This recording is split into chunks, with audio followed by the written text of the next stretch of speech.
The sexual abuse scandal in Bridgeport Diocese is a significant episode in the series of Catholic sex abuse cases in the United States.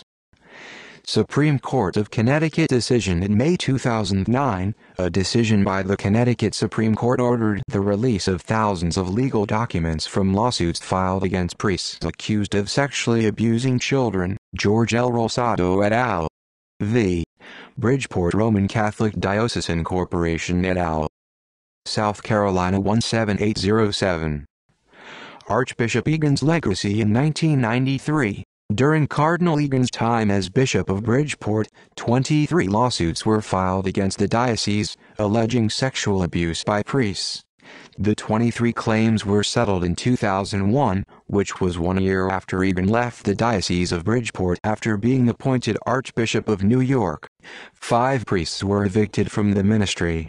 2 Diocese of Bridgeport priests, Karian Ahern and John Castaldo, were convicted on sex abuse charges respectively in 1993 and 2001. However, many who were credibly accused during Egan's time as bishop died without being prosecuted.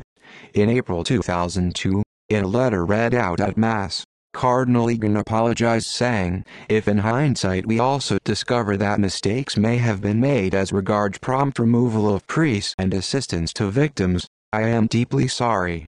Nearly 10 years later, in February 2012, the retired cardinal retracted his apology. In an interview with Connecticut Magazine he said, "I never should have said that, and I don't think we did anything wrong." He repeatedly denied that any sexual abuse happened while he was leading the Bridgeport Diocese. U.S. Supreme Court decision on October 5, 2009, the United States Supreme Court rejected a request by the diocese to stay the Connecticut Supreme Court decision. On November 2, 2009, the United States Supreme Court decided not to grant a writ of certiorari.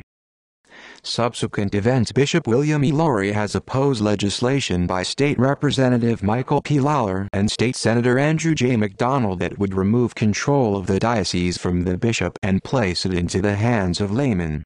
The legislation had been written with the help of liberal Catholics, including Connecticut Attorney Thomas Gallagher, a contributor to the group Voice of the Faithful. November 2009 hearings: the Connecticut Superior Court held hearings in November 2009 on procedures and privacy safeguards.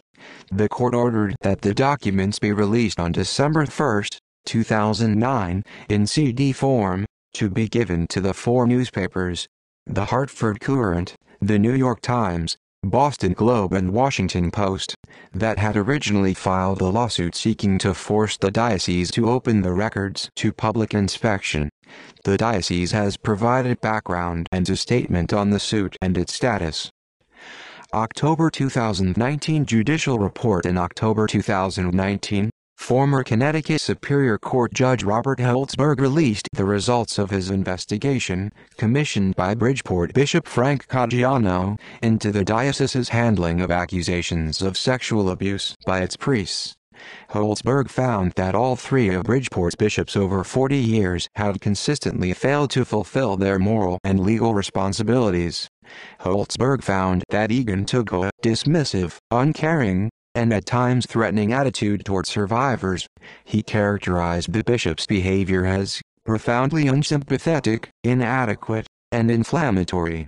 Holtzberg's report, which stemmed from a year-long investigation, accused 71 priests of sexually abusing 300 children since 1953. However, it also praised the reforms which were made by Egan's successors William Lowry and Frank Caggiano to combat sex abuse, and compared their tenure to that of their predecessors as a tale of 2 cities. Case of Jamie Marin Cardona: in March 2020, it was announced that the pre-trial hearing for accused Danbury priest Jamie Marin Cardona would begin March 27, 2020 and conclude April 21, 2020. Marin Cardona was officially charged with 3 counts of 4th-degree sexual assault, 3 counts of risk of injury to child, and 3 counts of illegal sexual contact. He was arrested on January 3, 2020 and released on bond 4 weeks later after agreeing to wear a tracking device and comply with protective orders. He has pled not guilty to all 9 charges. See also Charter for the Protection of Children and Young People, National Review Board, Pontifical Commission for the Protection of Minors. References. External links: Audits, Child and Youth Protection, U.S. Conference of Catholic Bishops Charter for the Protection of Children and Young People, U.S. Conference of Catholic Bishops Child and Youth Protection, U.S. Conference of Catholic Bishops National Review Board, Child and Youth Protection, U.S. Conference of Catholic Bishops Safe Environment, Child and Youth Protection, U.S. Conference of Catholic Bishops Victim Assistance, Child and Youth Protection, U.S. Conference of Catholic Bishops.